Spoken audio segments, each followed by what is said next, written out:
everyone. Hi, I'm Mike Elson, founder of VoiceLessons.com.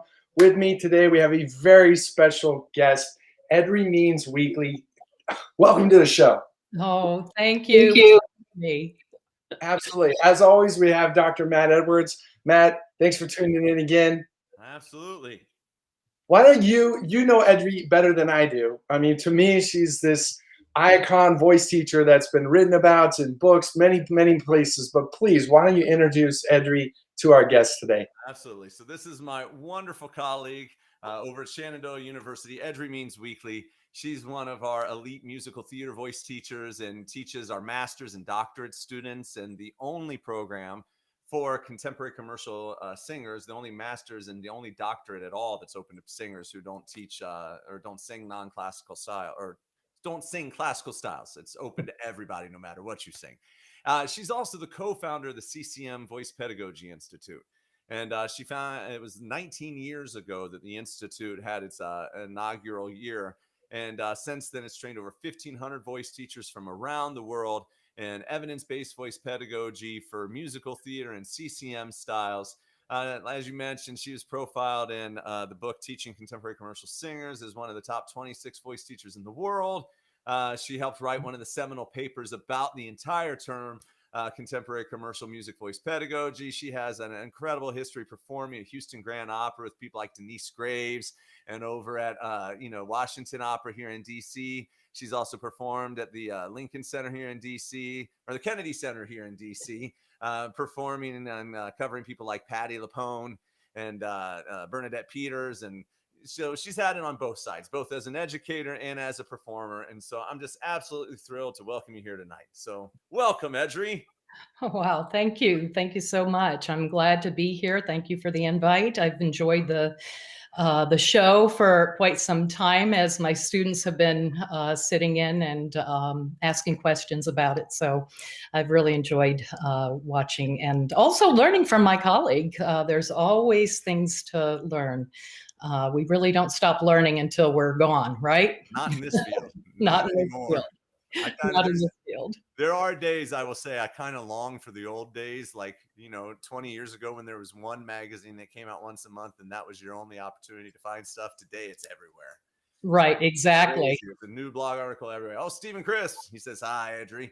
Oh, hi, Stephen. I'm sure we got a lot of people dropping in tonight. We're going to be taking questions, whether you're tuning in via YouTube or you're tuning in through Facebook. You can drop your questions in. We'll be answering them along the way.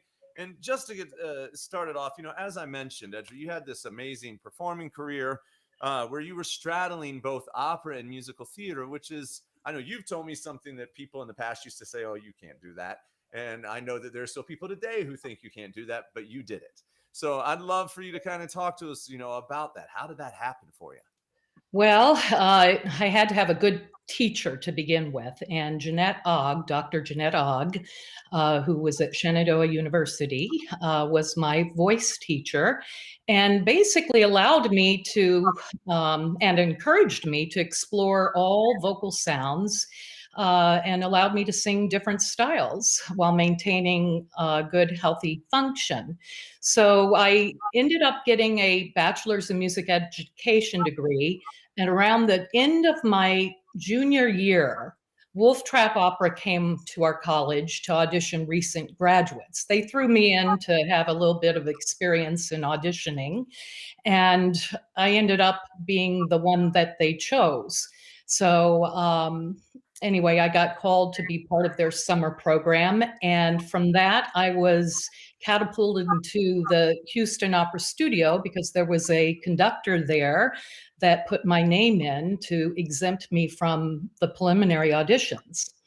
And so as the story goes, I went to Houston and worked on my master's in vocal performance while performing at the Houston Grand Opera. During that time, I was able to sing with different pop orchestras and did pop concerts, which meant that we were doing Broadway crossover medleys and things like that. And so I was able to use my love of Broadway and being able to sing those styles. And at that time, I was singing probably more mixy and more legit than anything else. It wasn't until I was cast as Despina in Houston Grand Opera's production of Così fan tutte. And I worked with the director, Buck Ross, who knew my acting skills at that time because he was also the director at the University of Houston, where I was working on my master's. And he pulled me aside. He says, you've got to do this role different than any other actress, singer, opera singer out there. There are 3 different voices that Mozart has written for. One that's a little woofier and darker, one that is nasally, which was the lawyer at the end. The woofy voice was the doctor in the Act 2 finale. And then, of course, my lyric soprano. So I basically, long story short, I couldn't come up with the character for the doctor. And I sat there very frustrated and was watching a little bit of TV, and there was an advertisement for the Wizard of Oz and the Lollipop Guild. You know, those boys, they show, we represent the Lollipop Guild. I was like, oh, wait a second. That could be the doctor. So that became Solvete Mabilis Bonus Puellis. And I was like, okay, that's the voice that came out of this, which now I know shifted my larynx off to the side. You know, who does that? At the same time, I thought, ooh, I've got to go in and out of doctor voice, which was more belty, into Despina lyric soubrette. How do I do that? So I taught myself to have a little bit more of a lower laryngeal position to be able to bounce back and forth. So I had already started at that point to work some laryngeal flexibility exercises just on my own. And lo and behold, it worked, and I was able to successfully sing that role and be able to go on and sing other roles without having any vocal issues. During that time, though, as I was performing a lot, I had to give myself, I thought I needed to give myself time in between productions, like maybe 3 or 4 weeks, to regroup and center myself. And so I would wait for the next for the next contract to be at least 3 weeks in between if I were doing a musical theater role before I did an opera role. Within time, I was able to go in and out, and it wasn't a problem. Was there any reason why you chose 3 weeks, or it just seemed like a good amount of time to, recondition? Or it just seemed like the right amount of time. I just thought, 2 weeks probably doesn't sound like it was enough. I was young, and there weren't many people doing what I was doing.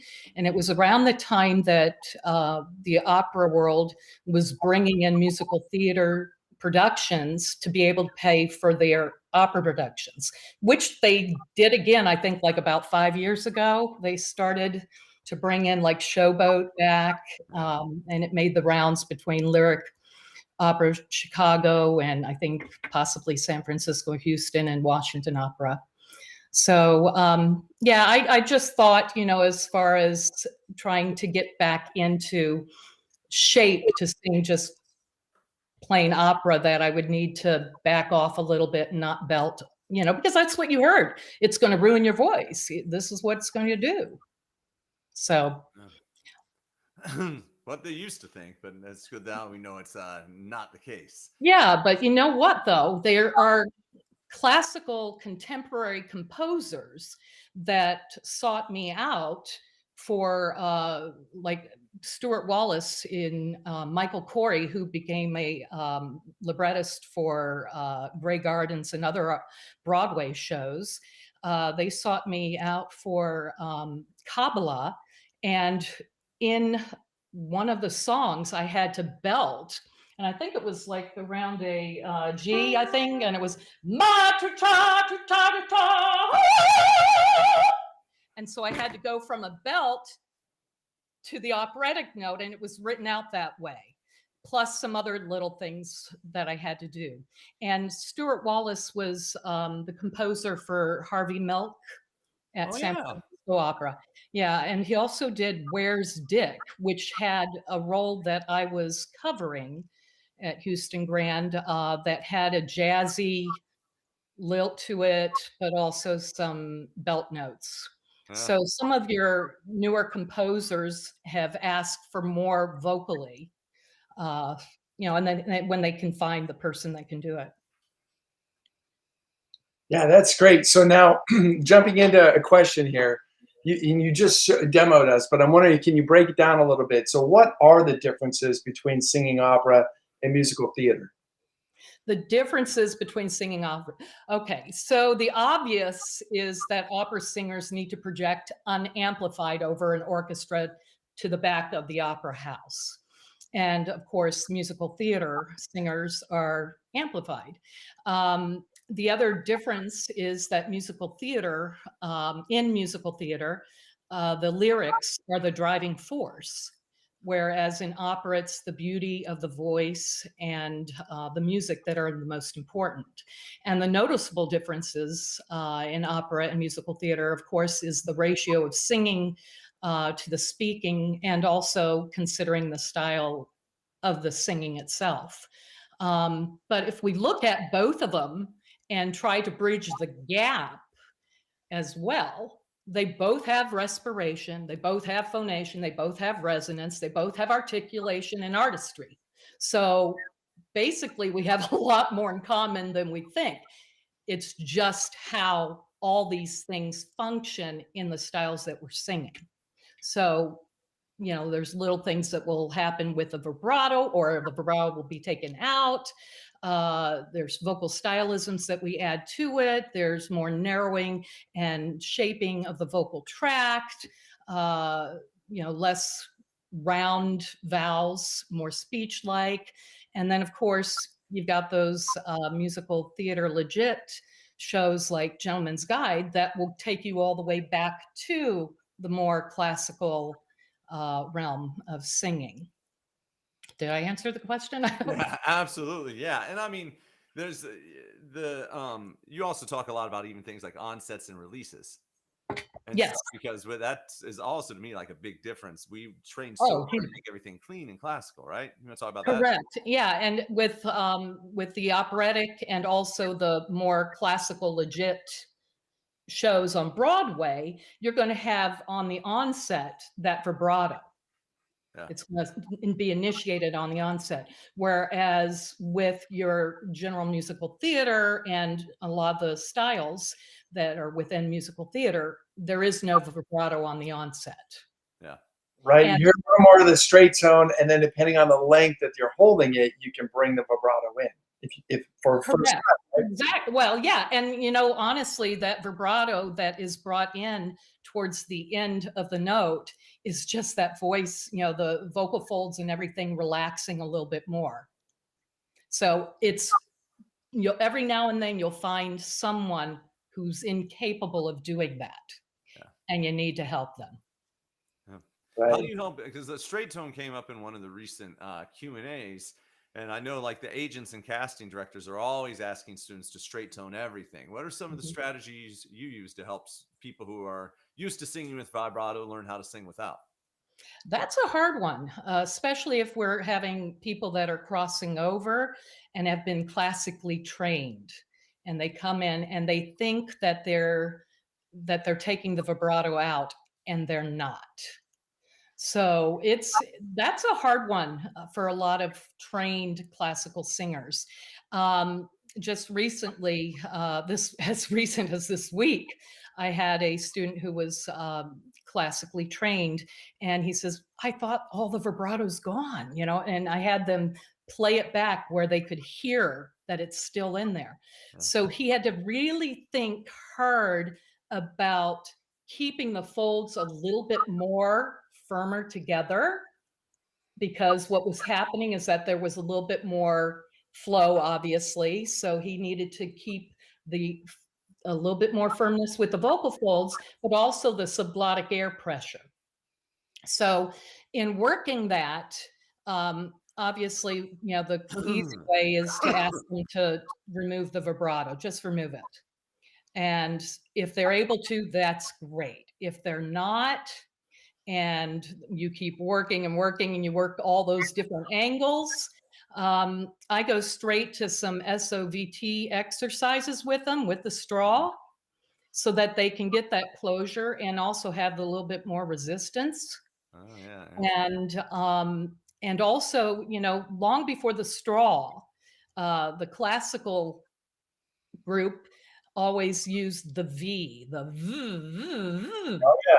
So that, and that was gosh, I don't even know who invented that one, but it's been around for decades. And when the straw is not working for the student, I resort to the V, which brings them right where it needs to be, releases that tension in most cases, releases the tension at the level of the folds and in the throat. I find that with the straw in some people, I know we kind of went from one thing to the Oh, next. this is great. But with straw, with some of my clients, I find that they're pushing so much from here that it's not beneficial to them. So that's when you add the water or you add the V. And if they can get that V going, and then transfer that to the straw, then it's all worth it. But I tend to have, it's 50-50 for me with the straw, but that will eliminate at times the vibrato if I can't get it in other ways. Does that make sense? Yeah, absolutely. No, I'm with you on the straw. They say that it works all the time. I was like, no, I can guarantee I can always find singers that can make something not work. And that's, I Yeah. understand that, yes, scientifically it should, but some people just hold and fight things. And so, yeah, it Oh, does. yeah. Oh, yeah. And, with the straw, if they have, I give them the straw that I have, got it at IKEA. Yeah. It's what a lot of the SLPs use. It's a little bit smaller than what you get at Walmart, and definitely smaller than the milkshake from McDonald's straw. And also in between the black stir Coffee stirs. straw from McDonald's. And so this one is wonderful, wonderful size.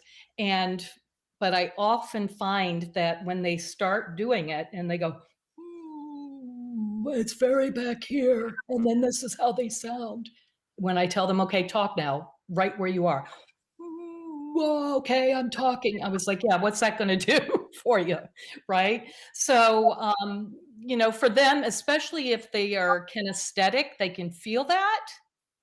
But if they're not kinesthetic and they're only oral, it's hard for them to really hear that difference if they're not able to make the difference in the sound and get it more frontal for them. So using the V is what I do. Yeah. Common mistakes with with crossing over for singers, especially classical singers, in doing the styles. We just talked a little bit about vibrato, but the other common mistake because of the vibrato and allowing that vibrato to come in is the shaping of the vocal tract. They're wanting to have, even if they close their mouth and narrow the oral pharynx slightly, they're still not quite narrowing the oral pharynx. They've got that soft palate lifted and they got an inverted megaphone going. And they're wondering why they're not able to get into that mixy, chesty, or sound like that pop singer. It's hard because that's what they're used to doing. They're used to getting those big sounds, not overextending, because if their larynx is in a little bit of higher position, if they've got those high notes going, that larynx is going to go up. Yeah. Then they're going to go press up against that larynx. So they got that mouth, shut a little bit, but everything else in there is open. Yeah. So, you know, the shaping of the vocal tract tends to be a problem with vowel shaping, and becoming more speech-like Yeah. with the vowels. It's so hard. And for a lot of the ones that have been trained classically and trying to get those pure Italian vowels, it's so hard to get them into just that nice generic speech like slang street talk because they don't want to do it. They want to be up here. Okay, I'm talking to you instead of, hey, you, you know, Yeah. oh, yes, okay. And they're making everything round and open. So that's a common issue that comes up with a lot of the opera singers. Also, the classical singer tends to want to give a lot more effort when they're belting because they're giving a lot of effort when they're doing a fortissimo. Okay. So they think that, okay, now I've got to do that much at least when I'm belting, and it's got to be loud. When it does, I mean, obviously belting is loud, but not everything that you're singing is going to be at that dynamic. And so that's one of the most common mistakes or issues that happen when somebody's crossing over. They can't find that medium or middle ground, if you will, and stop that pushing. That's when I put them on the mic and back them off of everything. Put them into a jazz song where it's nice and loosey goosey, you know, nice and loosey goosey breathiness. They're like, is that too much breath? No, it's not. Now sing it. Well, I'm hardly singing anything. Right. You don't need that much sound. Let the mic work for you. It's like doing a fry. You don't need to be going, ah, but, and let the mic work for you. You know, it's, and I have the mic here, but it's like, and I mean, if I take my hand off of that, you know, my hand's doing that amplification, I mean, or more dynamic sound. And they need to understand that to sing healthy and to be able to do all these different things with their voice, they've got to back off first. They got to back off. They don't have to project to the back of the hall. They don't need to do that. So for you, and this will vary by different singers, but for Yeah. you, when you say you back off the effort, like what percentage, is it different for you? Is it back off 40%, 70%? How much less effort do you feel like you can give when you switch styles? For You know, me personally, yeah, I'm just oh curious. my, I catch myself, honestly, when I'm doing some performances, I catch myself wanting to give a little bit more, especially if I'm on a mic and I catch myself and I go, okay, you're giving a little too much. And that's in the middle of a performance. So then I back off. And most of the time, especially recently, I've been doing a lot of like jazz standards. And so nobody knows that that's going on.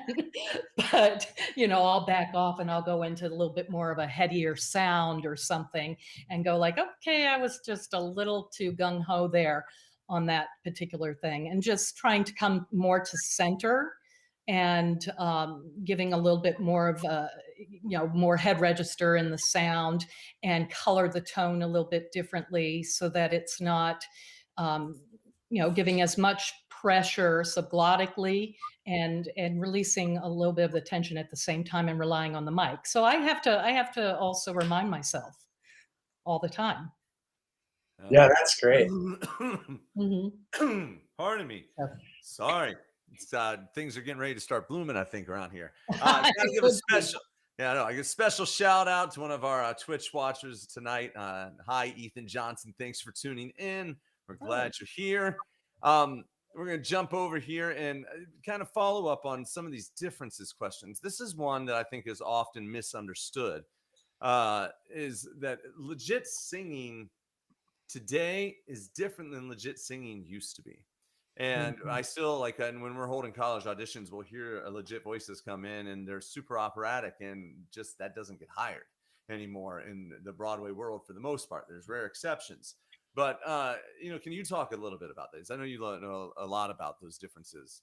Oh, yes. And you're absolutely right. It's it's so difficult because I would say probably every 2 years, there's a musical that's written that may have a very legit piece in the production.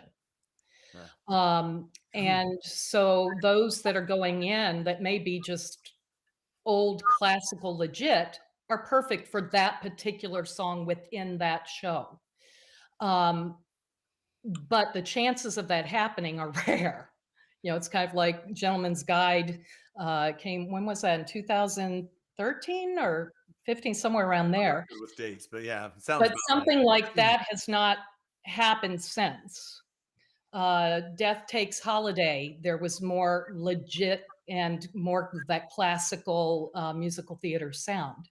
Um, Today, let's first at least define what we call legit. Early traditional musical theaters were heavily influenced by that traditional classical voice training because that's all you had.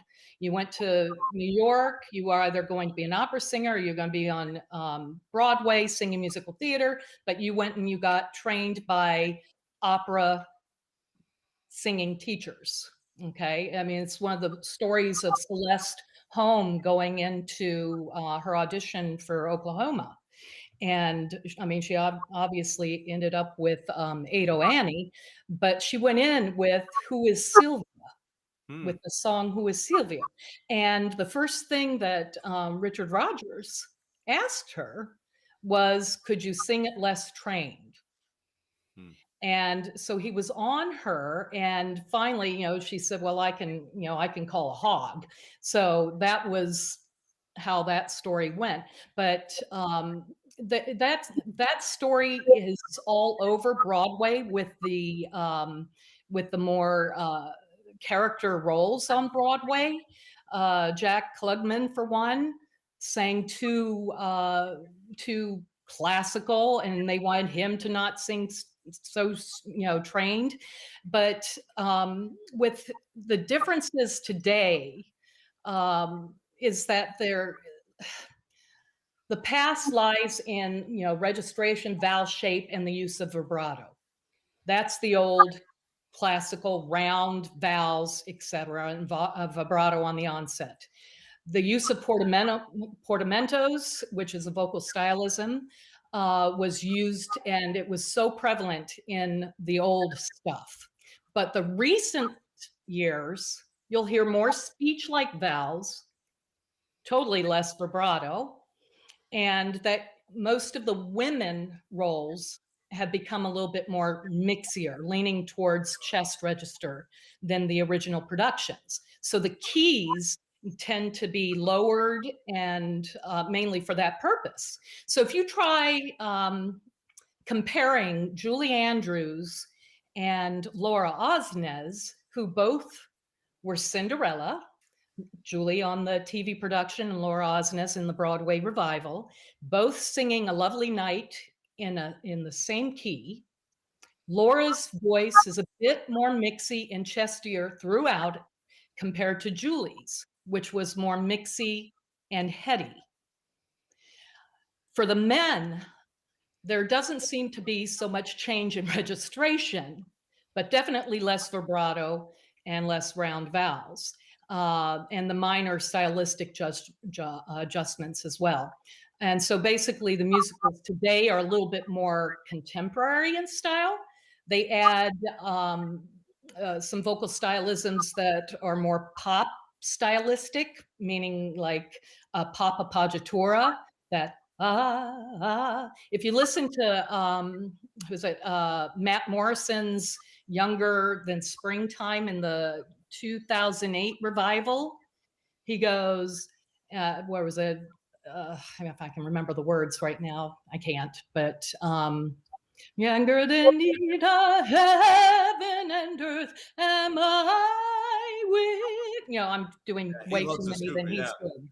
What's that? I said, yeah, he loves to kind of do that scoop on a lot of those high notes. Yeah, so there's a lot of those little scoops, pop appoggiatura, whatever you want to call it, flips, in the revivals with the singers. So the portamento today, few and far between, but they do exist, but you don't really hear a lot of them. And that being said, of course, Gentleman's Guide had a lot of portamentos in it, and so did Death Take a Holiday, and it required the singers to be a little bit more flexible and more classical. Yeah. Like you said, though, I mean, with Broadway being such a living art form, who knows, especially after COVID, where all this is going to go. It'll be interesting to see, as they're trying to come back to life, what shows that they decide to, try to launch. Right. Here, there's one in the works that we'll be launching this year. I don't have a title yet, but for Broadway fans out there, the word on the street from those who know is that something is in the works. So, wow. Okay. I hope Yeah. that's true. Let's hope it is definitely, coming up. Yeah. So can you talk then a little bit like big picture when somebody's coming to you and they're wanting to learn how to, because we've been talking kind of just musical theater to pop, but when you get into music theater, I know in your workshops, your singing with style workshops and your courses and all of that, you talk a lot about how like differences of how to sing pop and rock and country and jazz and all those other sub styles now that live in music theater. So can you kind of talk about your process, some of the highlights of the some of the stuff you teach in your workshop and courses? Oh, okay, sure. So coming into one of my workshops, if there's time, depending on the workshop, I'll have a few songs that I have selected that we could go through as an audience. Yeah.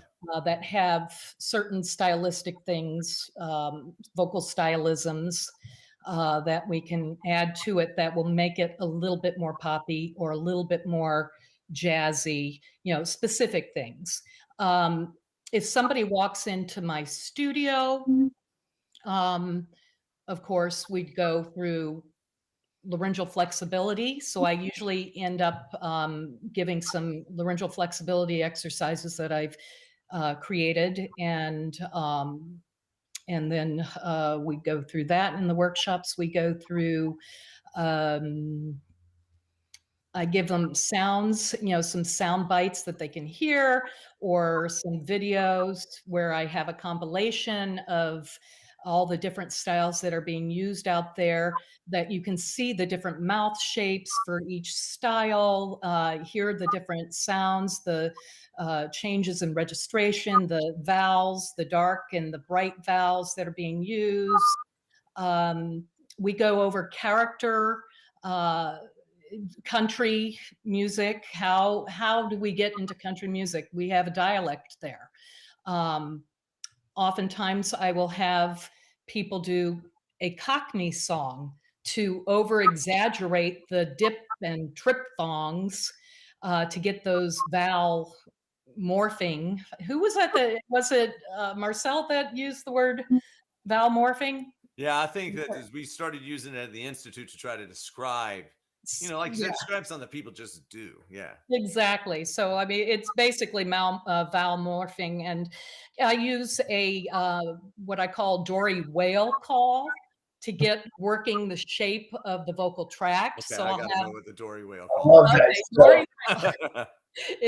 If everybody is watching, right, Finding Nemo, then Okay. it's Finding Nemo. There's Dory who says, "I can talk whale."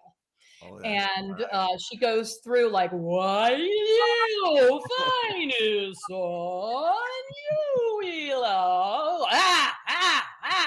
Do all these different sounds That's funny. and Forgot shapes. about that. Yeah, so I call it the Dory whale call, and just so that you can find different shapes, vowel shapes. You can use that on an E and go E, or O or A, or just making oh yeah, just all different sorts of sounds. Dory whale call. So I'll have the audience do that as well. Tongue exercises. I have loads of tongue exercises. I think it's so important. If you're going to sing in multiple styles, you have to have a free body, and that means from here to down to your feet, and the area of importance, of course, is, that from the chest on up, that area gets so tight. Yeah. And in order to have the laryngeal flexibility, you need to have this free. You also need to have the jaw and the tongue free. I talk about the jaw and the tongue being mean girls that can sit together, but they can't do this. Yes, they're attached. They're all, by muscles and ligaments and things, but they can't be like this and playing. They've got to be nice and act nice together. So it needs to be flexible. Tons of tongue exercises, tons of massages. In my canvas, I've got the masseter massage, where you even go into the intra-oral. Yeah, and pterygoid. Yeah. Yep, absolutely. And also Christina, oh gosh, her last name. She was at the MTEA, talked about a tongue hug. We've all done this. We've done different things to release the side of the tongue, the base of the tongue. She calls it a tongue hug, where you go in under the tongue and gently hug that by massaging under the tongue and the base, called a tongue hug. So all those kinds of things I talk about in workshops. And we do a improvisation if there's time on Aquarius and Day by Day. And it doesn't have to be perfect. And some people will find that they can't do the improv in the key that they are in because they don't know the pentatonic or the blues scales. It's an important scale to know. So I talk about how to develop exercises that can facilitate that. You can make them up, make up your own exercises, or take your existing exercises and putting them into a blues scale or a pentatonic scale. Did I answer the question there? Yeah. Oh, that's great. Yeah, I mean, like you said, it just kind of gives an idea of so many different things that are part of this. Well, and really, I mean, when you're singing in multiple styles, it has everything to do with mechanical, physiological differences and vocal acoustic changes, right? And if you don't think that is the case, maybe this isn't for you. But it truly is about all of those differences. And if you can think about all of those things at a vocal function instead of technique, you're going to be better. I thank God my voice teacher didn't go classical technique, classical technique, classical technique. I never looked at my voice in that way. I looked at my voice as how it was functioning in this style versus this style. And so that was long before everybody was talking about vocal function. Because I just couldn't think of it that way. I kept thinking, oh, well, no, my larynx is doing that. Oh, well, that's the same amount of breath pressure that I have for a high fortissimo note, but I'm on C5. I'm not on a high C. I'm not C6. I'm at C5, but it's the same amount of pressure below the glottis that I had for the high C. So it felt same in some ways, but different in others. The focus, I didn't feel the resonance here. I felt it here when I was belting, when I belt. And I think that's another common mistake that a lot of classical singers have. They want to place, we all talk about placement. What is it? Everybody has a different area. I remember Matt talking at the Institute saying that, where did you feel that? And some people said here, some people said here, some people said here. Everybody feels it differently. But I think the generic thing is that you feel it forward. Everybody talks about that forward placement.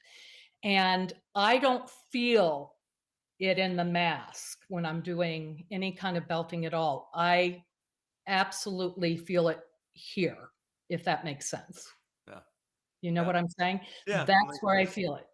And when some of the classical clients that I've trained to cross over, one of their biggest mistakes is they're wanting to put it up here, which creates more nasality. Yeah. And then they're wondering why everything's so tense here because everything's kind of shut down. Oh, you're right. Trying to shove it up. There's so many of them. Just they get in the tied in a knot. Exactly. Great point. One last question for you and all of our viewers. If you have any questions, go ahead and pop them into the chat. I'll be keeping an eye on there, and it looks like we do have some time to take some questions. Just to kind of wrap up, if somebody's been watching tonight, they're brand new to this. Of course, I highly recommend taking Edrie's course. She has a musical theater styles course available through the CCM Institute, or you can catch one of her many, many workshops.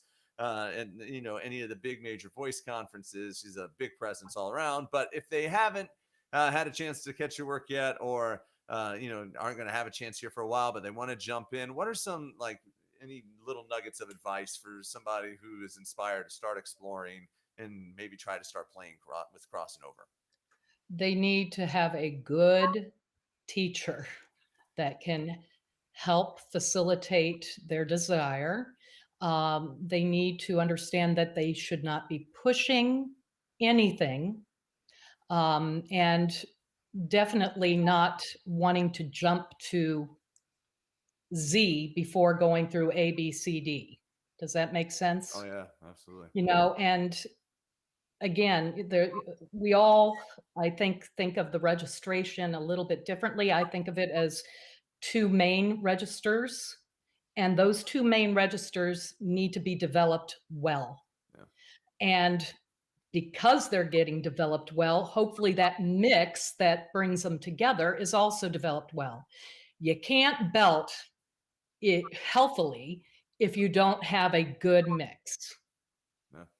And you cannot, I truly believe this, go in and out of those styles without a good mix.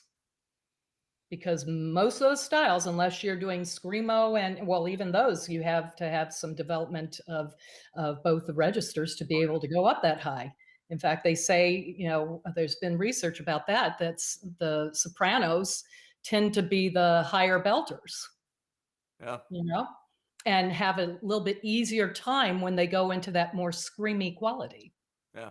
So, and I would say take any kind of vocal stylisms, which we didn't really talk about. Yeah, talk a little bit about that if you want. Okay, so vocal stylisms is a term that I give to all those added nuances. Gave it years ago. I kept thinking pop stylisms, jazz stylisms. But when you look at musical theater, and since I deal with a lot of musical theater singers, if you look at some of the character roles, they're not necessarily in a pop song. The character isn't singing a pop song, yet they're doing some pop stylisms. Yeah. Growls or flips or things like that. Or they may be doing a country stylism with a yodel because they have a break in their voice. So it's pretty much like an umbrella term for all of those added nuances. And, some people call them tags. And so with each stylism, each style, there are specific stylisms that have kind of built on as you go from the classical to, the classical legit music theater on up to the rock and rap and all the other styles in between. And a lot of people say, oh, but I don't know if I can riff. I can't do this. I can't do that. Go back to the Baroque books, Vakai. Learn how to move your voice, lighten up your voice. You can't belt a riff. Yeah. You can't. I mean, you've got to lighten up that voice to be able to move and do those little triplets. Ah, yeah. You can't go, ah, ah, ah. It won't move. Well, it won't. It You're, won't, right? it won't move. And they're wondering why they can't move their voice. So, flexibility exercises and going back to the Baroque ornamentation, honestly, appoggiatura, that's all over pop music. Yeah. It's just not called appoggiatura in pop music. Acciaccatura, it's a Baroque ornament. That's an acciaccatura. So Aquarius, and there's a turn, and you're doing it in more of a mixy place. But you've got to learn to relax your throat to be able to do all that stuff. Go back to the Baroque, learn some Baroque music. I don't know, anything that can get your voice moving, lighten it up, do it in a heady place. And then start adding a little bit more breath pressure, get it into a more mixy place, and who knows, you might be able to belt a couple of those notes as you come down, Yeah. but not all of them. Yeah, definitely. Well, great advice. Uh, and I think you talked to a lot about just starting to listen. I think people just need to go start listening to the styles of music to hear all those things that you Oh, just were talking about. well, Really was absolutely. listen. And it's about hearing, hearing what people are doing. Not always are they full belting the entire song. Good point. Yep. Here I Am from Dirty Rotten Scoundrels, when that was so popular 15 years ago or whenever that was, um, girls were bringing it in. If you've identified with female, they brought it into the studio. They wanted to learn it. They were belting it the entire time. I said, sit down with a pencil and write every time she belts. Yeah. And lo and behold, it was, oh, more mixy. She belted just that note. Oh, so, our ear sometimes hears things. It's kind of like James Brown. He does a lot of growls and glottals and stuff. Yeah, well, he's unique. But somebody else who's doing a couple growls, if they're doing 5 in a song, our ear translates that as much more than 5. Yeah. So we got to be careful about that when we're listening to things. And I think, Matt, you said something about listening to like 3 or 4 different people. Yeah, what I tell everybody to do is find one song and then find cover versions of it and listen to Yeah, how 5 different people have sung it. So that way you're not being influenced by only one singer, but you're being right, influenced by multiple singers. So that way, right, when you go to sing the song, you're not copying one person, you're drawing from your influences. Because right. and I always say, like, there's a story about the Rolling Stones as they were getting started, which is what gave me this idea. Is the Rolling Stones would go down to the local record store, pick up all the American blues albums that were available that week, and it was usually 4 or 5 new albums.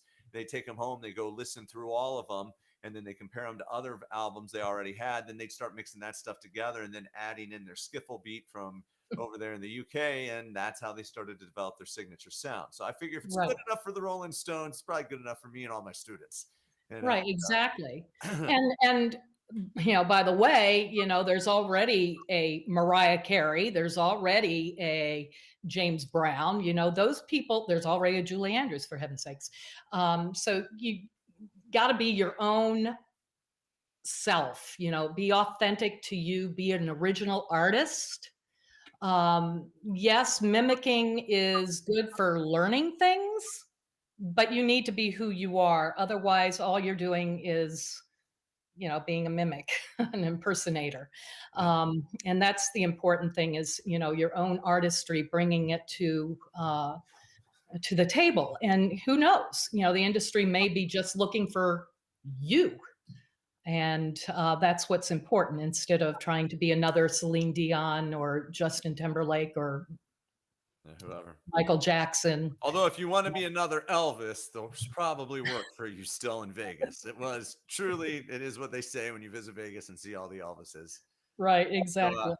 well, hey, it's been wonderful having you here. We had a lot of people stopping by to say hi. Stephen Crisp, CJ Greer, Anna Lowry, Oh, Kathleen Bell, Elizabeth Benson, Jennifer Sullivan said she's going to share a lot of this with her daughter who's pursuing music theater.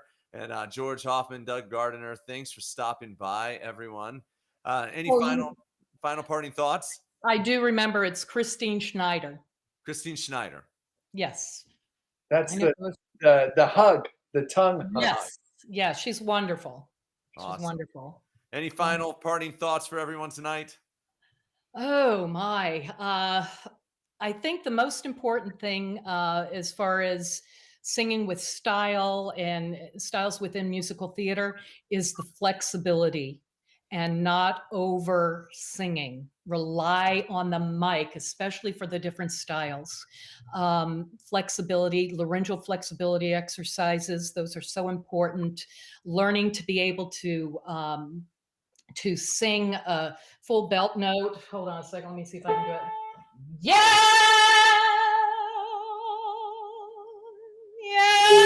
and be able to go back to it. Yeah. It's harder going back to it, but it's giving that larynx a little bit more flexibility so that you can, on those wonderful standards, go in and out of those sounds, and colors that you can do, in so many of those standards, those jazz standards. Great. So laryngeal flexibility, and just have fun experimenting.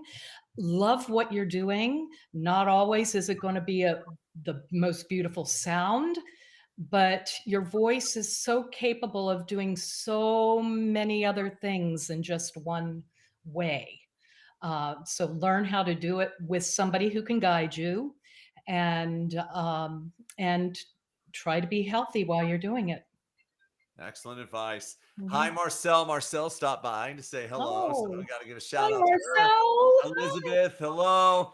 Wendy says she wants to do that. Hey, Wendy, you can, and it's definitely something that's trainable. I watch Edrie train people to do it all the time.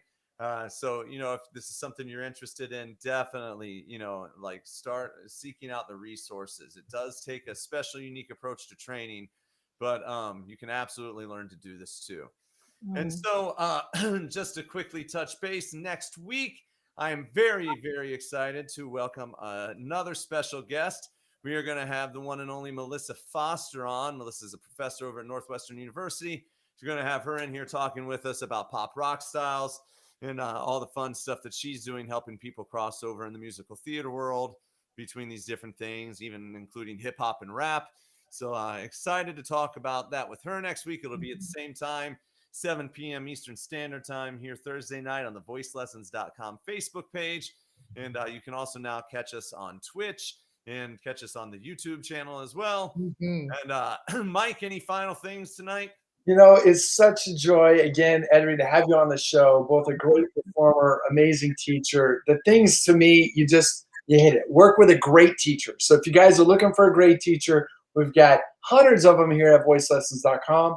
If you're a teacher and you want to learn more, check out the CCM Institute. You can learn from even more amazing teachers, teaching teachers. So we definitely got plenty of teachers to teach you.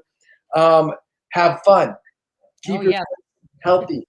Sing lighter than you think you need to, for sure. I think the thing about 2 registers, right? If you don't know what we're saying, then definitely get with a coach. Learn what the registers are, the head voice, chest voice, falsetto chest, whatever terms you're using, and develop your mix. There's a whole process you got to go through and do that, and that helps unlock your singing voice to get to some of the more advanced training. Today was definitely on the higher side. So again, we got plenty of coaches here. Thanks for tuning in, everybody. It's always a joy.